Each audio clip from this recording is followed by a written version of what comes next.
神社ランキング、騙されないでください。神社をランキングするなんて失礼ではないですか。最強の神社って一体誰が決めたんですか。ようこそお参りくださいました。宮崎神社の宮司です。今日はですね、少し強い言葉から始めました。ですが、これはですね、一神職としての率直な思いです。神社というのはですね、神様のお住まい、言ってみれば神様のお家です。その神様のお家をお参りする側が、ここは1位、ここが最強と選別をする。私はそれはおこがましいと考えます。拝む立場として、慎みというのは大切ではないでしょうか。ですが、今日はその上で本当の神社ランキングを教えます。さて、なぜ今この話をするのか。SNS や、テレビなどで最強パワースポットランキング、ご利益が高い神社ベスト10などと、こうした特集が溢れています。確かに分かりやすい。どこにお参りをすればいいのか、判断しやすいですよね。食べログなどのですね、飲食店のランキングに似ているかと思います。分かりやすいですよね。選びやすい。ですが、はっきりと申し上げます。現在の日本には国家による公式な神社の格付け制度は存在しません。昭和20年、GHQ による神道指令が出され、翌年には関連法令が廃止され、神社の国家管理というものは終わりました。つまり、巷にあふれる神社ランキングは、現在の公的制度に基づくものではないということです。ただし、歴史を遡ると、れっきとした国家制度として神社の順列は存在していました。かなり単純化した言い方をすればですね、国家祭祀の上での順列があったわけです。そしてその順列を定めることができる存在はただお一人。まず私の考えを申し上げます。これは私個人の考えではありますが、神々を軽々しく人間が格付けすべきではない。もしそのようなことができるお立場の方がいらっしゃれば、それは祭祀において特別な存在である天皇陛下に限られるのではないでしょうか。天皇はですね、神道において特別な祭祀者の立場にあります。皇室の御親神である天照大神様をお祭りする伊勢の神宮との結びつきも極めて深く、神々に幣白、お供え物を捧げる最高のお立場にあるのです。その天皇と朝廷が定めた神社の順列は大きく5つの制度に整理できます。神会制度、延喜式内社、22社、一宮制度、そして近代社格制度、さらに戦後も唯一、天皇と神社のつながりが続いている勅祭社があります。今日はこれを古代から現代まで一気にお話をしてまいります。それでは参りましょう。まず最も古いのが神会制度です。これは人間の官位制度、つまり小1位とか準3位みたいな、そういった位を神様に授ける制度です。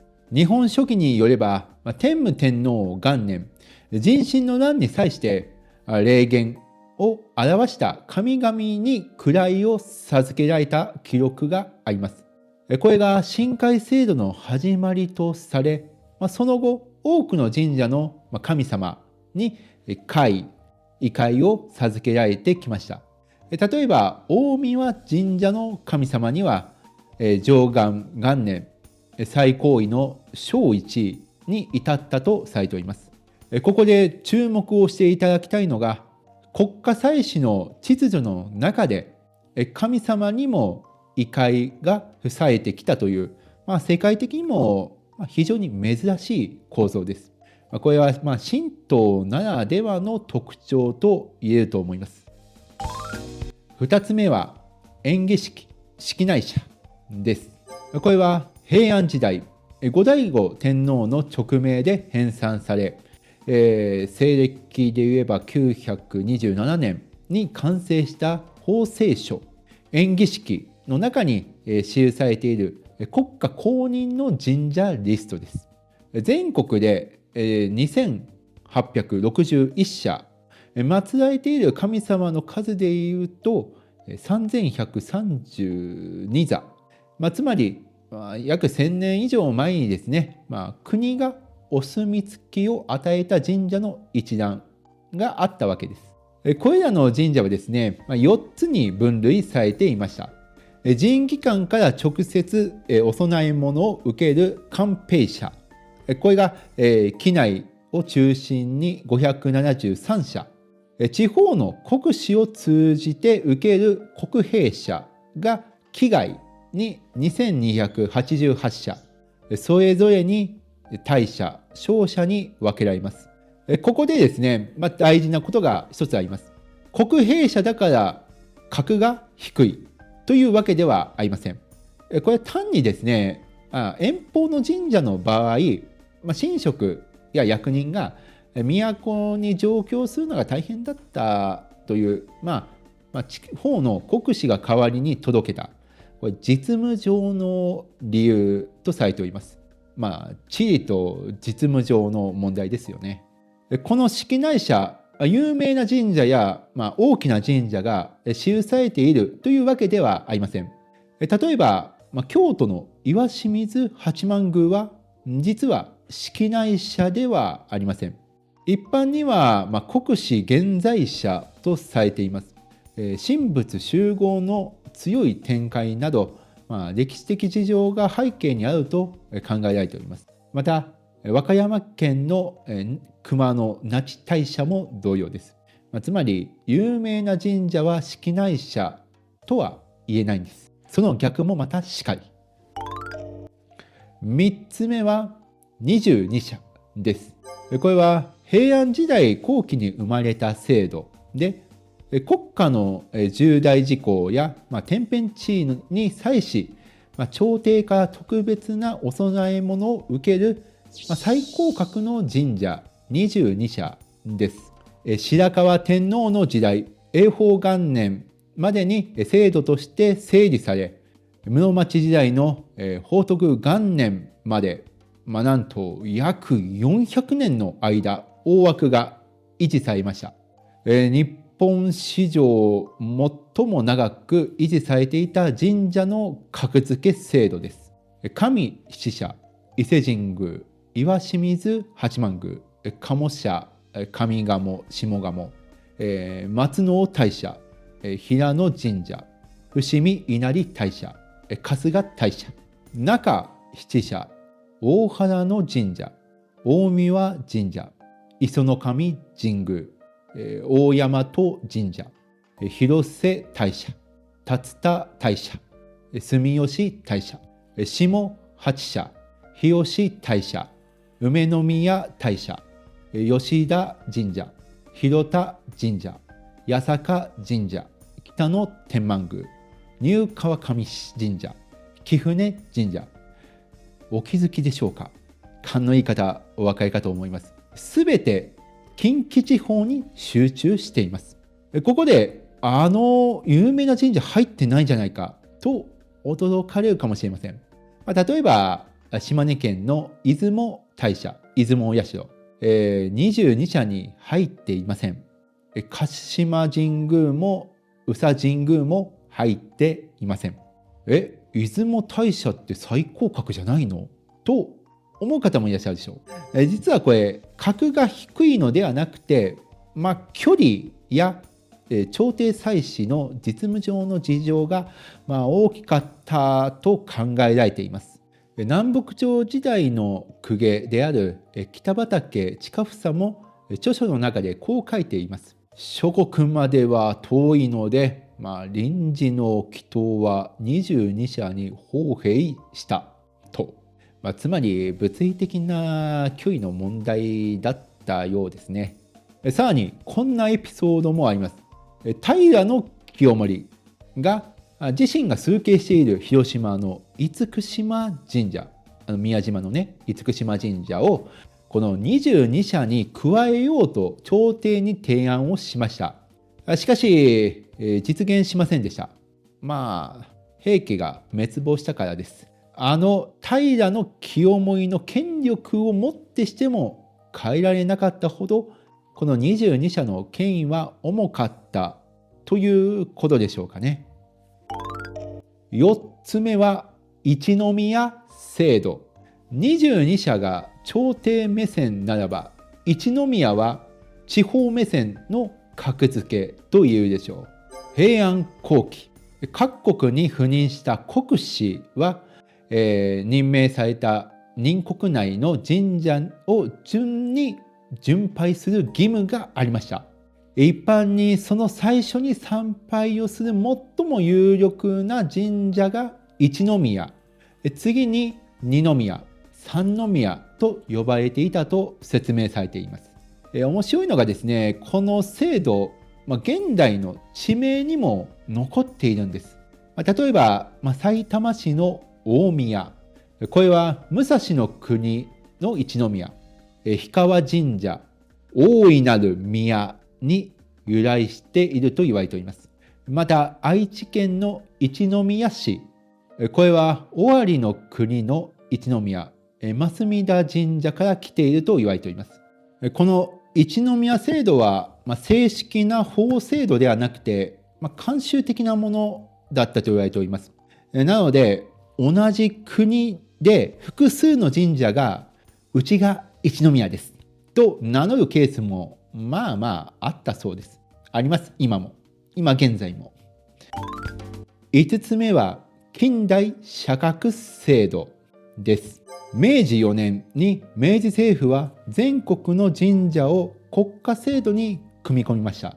一番上に寛平大社、宮内省からお供え物を受ける、皇室ゆかりの神社、その下に国平大社、中社、小社と続き、別格寛平社、楠木正成をお祭りする、湊川神社のように、国に功績のあった人物をお祭りする神社、さらに府県社、郷社、村社、そして一番下に無格社、全国約11万のうち、昭和11年の調査では約6万社が無格社とされていました。当時の神社のですね、半数が無格社です。ここで大事なことを2つ。第一に伊勢の神宮。伊勢神宮はこの制度には入っていません。すでに神社の上にある特別な存在として、社格制度の外に置かれていました。第2に近代社格制度の寛平大社と延喜式の寛平大社、これ全く別の制度です。同じ名前なのに基準が違う。これ混同しやすいね。混同しやすいので間違える方非常に多いです。学校のテストとかでもね、引っ掛けられてね。この機会にね、ぜひ覚えておいてください。この制度はですね、昭和20年の12月の GHQ による新党指令を受けて、翌年に関係法令が廃止され、それでこの制度として終わりを迎えました。ここでですね、この廃止された時のお話、興味深いお話があります。当時 GHQ の干渉を恐れ、石で作られている社号標という石柱みたいなものに刻まれている社格の文字ですね。寛平大社〇〇神社。ね、この社格の文字をセメントで塗りつぶした神社がたくさんあったそうです。ね、目つけられないようにね、するためだったようです。今でもそのセメントがそのままになっている社号標が各地に残っています。神社参拝の時にですね、入り口にそのね、石柱をよく見かけると思います。それをよくよく見てください。もしかしたら釈迦のね、文字が消された跡があるかもしれません。よかったら見つけてみてください。さて、ここからが今日の動画で最もお伝えしたいことです。戦後、釈迦制度はすべて廃止にされました。しかし、天皇の勅使、つまり天皇のお使いが祭典に使わされる勅祭者の伝統は今も続いています。現在、勅使参考の伝統が続く神社として16社が語られます。毎年、勅使が参考される神社が12社、上賀茂神社、下鴨神社、岩清水八幡宮、春日大社、氷川神社、熱田神宮、出雲大社、橿原神宮、平安神宮、近江神宮、明治神宮、そして靖国神社、さらに6年ごとに鹿島神宮と香取神宮、10年ごとに宇佐神宮と香椎宮。ここで勘のいい方はお気づきになったかもしれません。22社には入っていなかった出雲大社、出雲大社や鹿島神宮が勅祭社には入っているのです。距離の問題がですね、解消された現代だからこそ、これらの神社と皇室のつながりが改めて形になったとも言えますね。ちなみに靖国神社だけはですね、年に2回です。年に2回。靖国神社だけは年に2回、勅使が参考されます。もう一つ、戦後に生まれた仕組みがあります。それが別表神社です。釈迦制度が廃止された後、すべての神社はですね、対等な立場とされました。宗教法人法上はですね。ですが実際には困ることも起きました。旧韓国兵舎のように大きな神社と、うちのようにね、田舎の小さな神社、これ全く同じ扱いにすると、神職の人事などで不都合が生じたのです。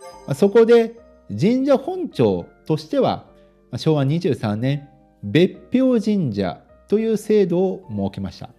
これは役職員身体に関する規定の別表に載った神社のことです。今現在令和8年現在では353社あるようです。多いですね、結構。公式には事務取扱上の区別に過ぎず社格的な意味はないとされています。これ社格の意味はないんです。単なる書類上の問題ですとかね。ですが、一神主の実感として申し上げますと、実質的には、現代における有力神社の、格式として、機能している面もあるんじゃないかなという印象です。感想です。なお神社本庁に属していない単立神社、伏見稲荷大社、靖国神社、日光東照宮などは、当然ながら別表神社には含まれていません。あくまでも一組織内の、制度です。神社本庁という一宗教法人内の制度でございます。さて、ここまでお話をした制度を振り返ると、伊勢の神宮、伊勢神宮は常に特別な位置にあることがわかります。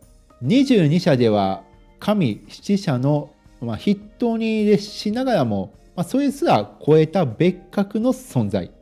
近代釈迦制度では、釈迦の順列には入らず、制度の外、勅祭者にも含まれず別格。